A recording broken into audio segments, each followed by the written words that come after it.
Dans cette vidéo, on va parler de générer de la 3D avec de l'IA. On va même voir un logiciel qui permet de faire ça et on peut même avoir une démo gratuite.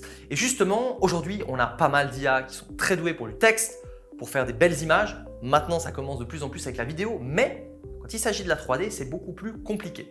Ce qu'il faut savoir, c'est que ChatGPT et les autres IA de texte sont entraînés. Les IA sont entraînés, donc on leur donne en gros ce qu'on veut. Ils analysent des milliers, des millions, des milliards même plutôt de textes et petit à petit, ils comprennent ce que c'est qu'une phrase, le sens d'une phrase, etc., etc. Avec les images, c'est la même chose. Ils ont bouffé des milliards d'images. Ça peut être des images de films, ça peut être des images de vidéos, ça peut être des banques d'images. Et petit à petit, à force d'avoir ça, ils commencent à comprendre énormément de choses. Et je montrais ça dans une de mes conférences. On peut avoir un Pikachu en manga, un Pikachu en 3D ou un Pikachu en peluche. Il va commencer à comprendre aussi les similitudes. Il a les points rouges, il est jaune, il a les oreilles comme ça, etc., etc. Donc là, c'est l'apprentissage des IA. Et justement, pourquoi ça marche bien? Parce qu'on leur a donné beaucoup de choses, entre guillemets, à manger. Maintenant, si on réfléchit à la 3D, c'est pas juste une image, c'est justement de la 3D. Ça réagit à d'autres règles, entre guillemets, de la physique et ça voudrait dire que si on veut avoir des bons modèles de 3D, on doit avoir énormément de données 3D. Et autant les images, il y en a partout, autant le texte, il y en a partout, autant la vidéo, il y en a beaucoup.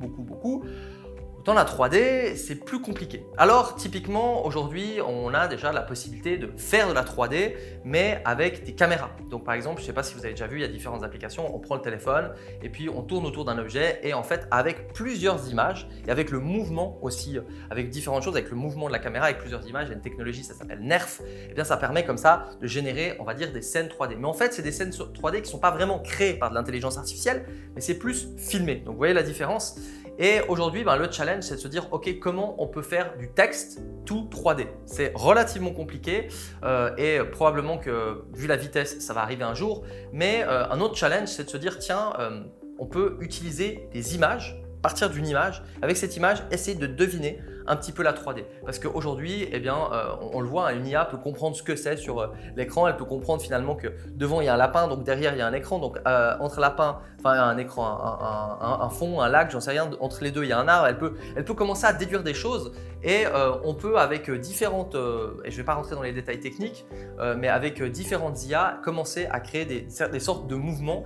C'est encore relativement basique, mais on va passer maintenant derrière mon ordi et je vais vous montrer Luma Lab. Et Luma Lab, ça permet avec du texte tout simplement de créer des objets 3D. Et jusque-là, c'était quasiment impossible. Et c'est un énorme business parce que le business du jeu vidéo est un business à milliards. Et il y a d'autres business qui utilisent aussi la 3D, ne serait-ce que pour faire de l'impression 3D. On va passer donc derrière mon écran sur lequel je vais vous montrer des exemples de génération de fichiers, de visuels 3D où on va s'assurer que ce n'est pas des choses qui ont été pompées quelque part, mais vraiment c'est des choses qui ont été créées.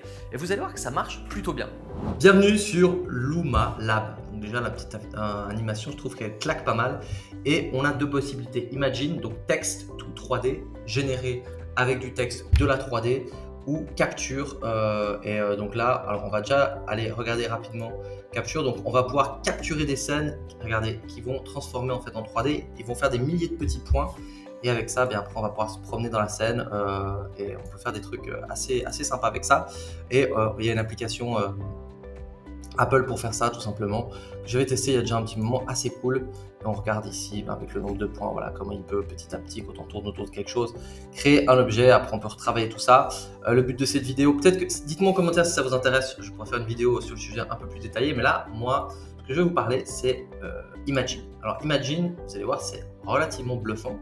Donc là, j'avais fait la démo. J'aime bien toujours prendre le bulldog avec le Stormtrooper, donc personnage, les soldats de Star Wars, parce que je sais que c'est quelque chose de très unique. Je vais changer la couleur cette fois, je vais mettre red. Donc là, je suis pas sûr qu'ils comprennent le français, mais regardez la vitesse. Vous savez quoi? On va mettre Mario. J'ai déjà testé ça, je vous montrerai juste après.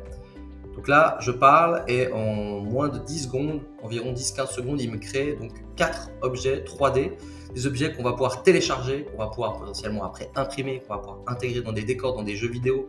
Alors là, pour le coup, bon, c'est pas le meilleur rendu que j'ai eu parce que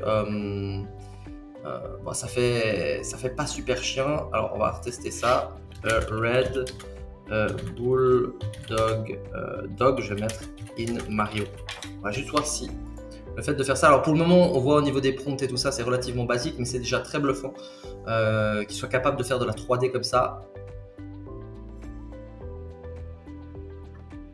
Ouais, ça va, ça va. Ouais, voilà, celui-là, il est plutôt pas mal, hein. Comme d'hab, il va falloir retester différentes choses. Et donc, si je vais dans les créations, et j'ai fait quelques créations, regardez celle-ci, je trouvais vraiment pas mal, le Bulldog Star Wars. Alors, on voit que c'est pas encore incroyable, hein, au niveau des finitions, mais quand même, pour moi, c'est bluffant parce que ça, on va pouvoir le mettre en haute résolution et on va pouvoir comme ça le télécharger. Donc, on a plusieurs fichiers 3D qu'on va pouvoir faire et on peut imaginer vraiment pas mal de choses. On peut faire encore un exemple, je ne sais pas, par exemple. On va partir sur le hamster. Le Blue Hamster avec un chapeau. Voilà, ça on sait que c'est des trucs vraiment uniques.